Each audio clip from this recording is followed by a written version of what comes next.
Imagine standing at the edge of a river, watching the water move effortlessly over smooth stones. It does not struggle, nor does it pause to question its path.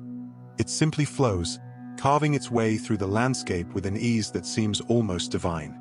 Now imagine yourself as that river, but instead of flowing, you are pushing, straining against invisible barriers, convinced that if you just try harder, move faster, or plan better, you will finally arrive at some distant shore of fulfillment. Alan Watts suggests that this is the great illusion of modern life, the belief that we must force our way through existence rather than trust in its natural unfolding. Watts, a philosopher who wove Eastern wisdom into Western thought, often spoke of life as a dance, one that becomes clumsy the moment we overthink our steps. His words echo an ancient truth, that the universe operates not by our frantic striving but by a deeper, more organic intelligence. When we stop forcing, when we release our grip on the reins of control, something remarkable happens. The world opens up in ways we could not have engineered, relationships deepen without our interference, and opportunities arise as if summoned by an unseen hand. It is as though life itself breathes a sigh of relief when we finally surrender to its current rather than fighting against it. Yet, this is not a passive surrender, not a resignation to fate, but an active trust, a recognition that we are not separate from the flow but part of it. The moment we stop insisting that life conform to our rigid expectations, we begin to notice the subtle harmonies that were always there. Synchronicities, the quiet guidance of intuition, the way problems unravel on their own when we stop pulling at their threads. Watts invites us into this radical shift in perspective, where effortlessly becomes the true measure of alignment, and where the very act of letting go becomes the most profound form of participation in life's grand design. At the heart of Alan Watts' philosophy lies a piercing observation. Much of human suffering stems from the mistaken belief that we must manufacture our lives rather than participate in them. We treat existence as a problem to be solved, a project to be managed, rather than a mystery to be lived. This compulsion to control, to force outcomes, is like a musician gripping the instrument so tightly that the music chokes, forgetting that the beauty of the melody arises from the interplay between discipline and surrender. Watts reminds us that life, in its essence, is not a linear conquest but a rhythmic unfolding, and the more we try to dictate its tempo, the more we disrupt its natural harmony.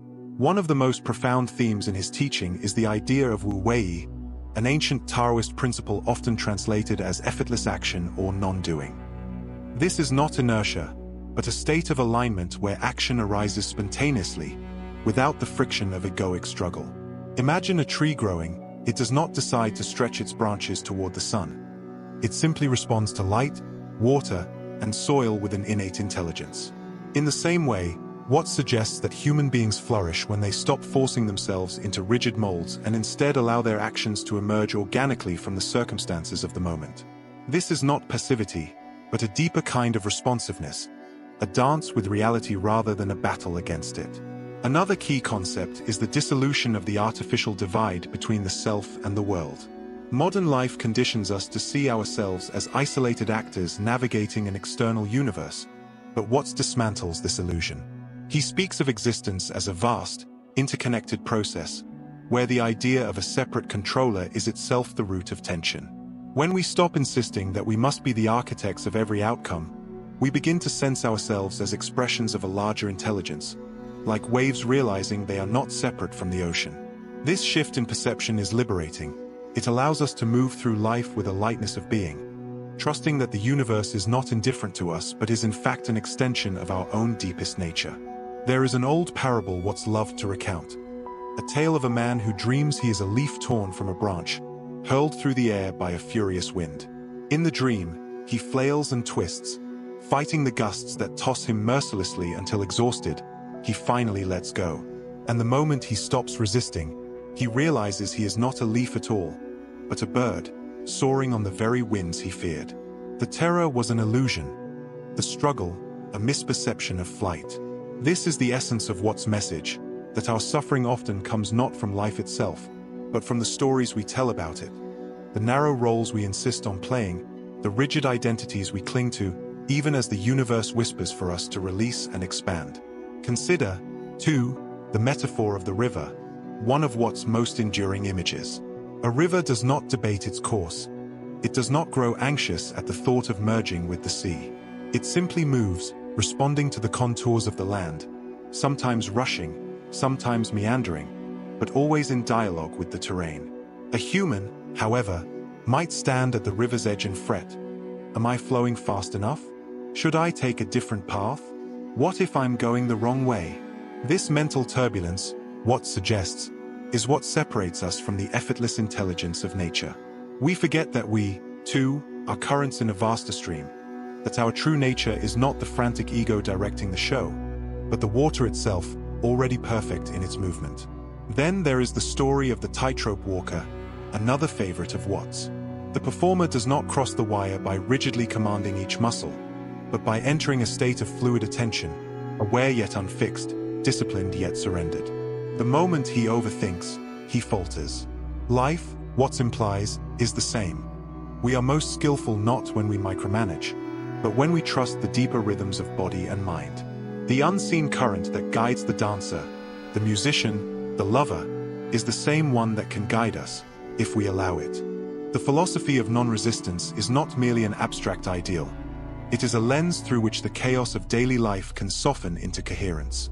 Imagine approaching your work not as a series of burdens to conquer, but as a dynamic exchange where effort and ease find equilibrium. A writer, for instance, may sit before a blank page, straining for inspiration, only to find that the harder she pushes, the more elusive the words become. Yet when she steps away, when she walks through the park or stirs a cup of tea without demand, the phrases arrive unbidden, as if carried by some quiet undercurrent of the mind.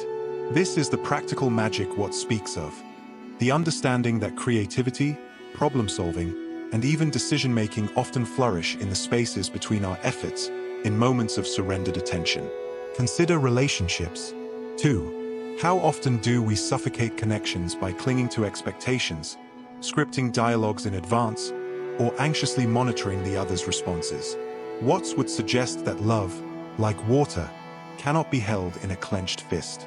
The deepest bonds arise when we release our need to control the emotional weather, when we listen without rehearsing replies, when we allow silences to breathe, when we trust that intimacy grows wilder and more vibrant when not overpruned by fear. Even conflict, when met with openness rather than resistance, can become a current that carries us toward deeper understanding rather than a whirlpool dragging us under. And what of ambition? That cultural idol we are taught to worship with relentless striving. Watts does not advocate passivity, but rather a realignment of action, one where goals are pursued like a sailor adjusting sails to the wind, not like a bulldozer forcing a path through stone. The entrepreneur obsessed with rigid five-year plans may miss the unexpected opportunity that arises off-script.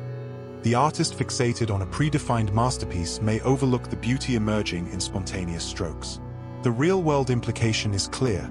Preparedness matters, but over-attachment to outcomes stifles the very vitality we seek. Watts' vision culminates in an invitation, a call to shed the armor of control and step naked into the stream of existence. This is not a resignation to fate, but a profound act of trust. The recognition that life is not an adversary to be wrestled into submission, but a dance partner whose steps we are learning to sense. The transformation begins in small surrenders, the deep breath before a reaction, the willingness to shelve a plan when the universe whispers wait, the courage to define success not by what we force into being, but by how openly we meet what arises. Imagine a world where we moved like the elements, rooted yet adaptable, intentional yet unafraid of change.